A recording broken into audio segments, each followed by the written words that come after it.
জায়গায় একটু water damage আছে। আর পিছনের সাইডটা আমি টিনটা খুলে ফেলছি আগেই চেক করার জন্য। তো আমার এখানে আমি দেখতেছি এই জায়গায় ব্যাটারি কানেক্টরের ভোল্টেজ কত।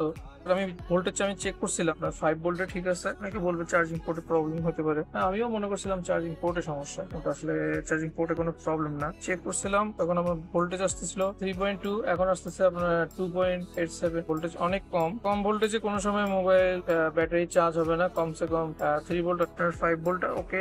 একটু নিচে গেলে দেখা যাবে এই জায়গায়ও 5 ভোল্ট ওকে আছে। যেহেতু ওয়াটার ড্যামেজ আছে, আমরা মনে হয় না ওয়াশ করলে ঠিক হবে, এরপরও চেষ্টা করবো যে ওয়াশ করে দেখতে পারেন। টিনার দিয়ে ওয়াশ করতে পারেন, পেট্রোল দিয়ে ওয়াশ করতে পারেন, অন্য কিছু যদি থাকে এগুলো দিয়ে ওয়াশ। নোকিয়ার অনেক সেট আছে, আমি মানে জাস্ট একটু ওয়াশ করছি আর ওকে হয়ে গেছে, এরকম আমি অনেক সেটে কাজ করছি। এই সেট গুলা যদিও এটা অরিজিনাল ভাবে নোকিয়ার না, এটাকে বানানো চায়নায় বানানো হয়েছে। এই জায়গাতে কোনো কি প্রবলেম আছে কিনা, আসলে যে এই যে প্রবলেম এটা হচ্ছে যে আপনার ব্যাটারি লাইনে প্রবলেম। আসলে ভিডিওর মধ্যে তো সবকিছু আনা যায় না, তো আমি এরকম মোবাইলের এক্সপার্টও না যে আপনাকে আমি বললাম আর এটা হয়ে গেল, এরকম না। আসলে বাস্তব জীবন আর জীবনের ভিতরে, ভিডিও জীবনের ভিতরে অনেক তফাৎ আছে। এখানে অনেক কিছু খাটা করতে হয়। এই ভোল্টেজ আপ ডাউন করতেছে, এছাড়া আমি কোনো কিছু দেখতেছি না। প্রাইমারি ট্যাক্স হবে এটা বিএসআই যে লাইনটা আছে মাঝখানে, এটা রেজিস্ট্যান্স চেক করা, এটাও আমাদেরকে দেখতে হবে। তো আমরা দেখতে পাচ্ছি এটা যে বিএসআই লাইনটা আছে এটা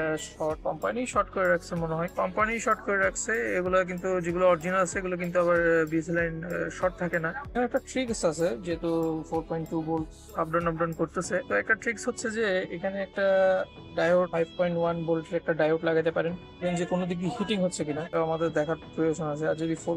আইসি গুলো, আমার কাছে স্ক্র্যাপ বোর্ড থাকতে পারে, আইসিটা আমি পরিবর্তন করে দেখবো যে এই আইসিটা চেঞ্জ করলে কি ওকে হয় কিনা। তো আমার কাছে যেগুলো স্ক্র্যাপ সার্কিট ছিল এগুলোর মধ্যে একটার মধ্যে এই আইসি লাগানো নাই, মানে এটা এখনকার দিনের বোর্ডে ব্যবহার করা হয়েছে এই ধরনের আইসি। মানে ট্রানজিস্টার যে সেকশনটা ছিল ওই পুরো সেকশনটাই এই আইসিটার মধ্যে বিল করা, ইনবিল্ট। একটা উপায় আছে, এখানে 4.2 ভোল্ট দিলেই চার্জ নেওয়া শুরু করবে। এই চার্জিং পোর্ট চেক করছি, যিনি চার্জিং পোর্টটা লাগাইছে অনেক সুন্দরভাবেই লাগাইছে। এখন করণীয় একটাই, যে 4.2 ভোল্টের একটা জিনার অথবা ওই 5.1 ভোল্টের একটা জিনার লাগাই দেখতে হবে যে এটা কাজ করে কিনা, অথবা এই যে মাদারবোর্ডটা আছে এটাই চেঞ্জ করে ফেললেও বেশি ভালো হবে। আমি অনেক সার্কিট দিচ্ছি, এটা যে বোর্ডটা আইসি ব্যবহার করা হয়েছে স্পেকট্রামের 6531D। তো এখন আমি একটা কাজ করে দেখতে পারি, যেহেতু কোনো সময় এটা সিপিইউ রিবুলিং করা হয়নি, তো এখন যে ভোল্টেজটা কি কোনো কারণে সিপিইউ লড়ানোর আগে সবসময়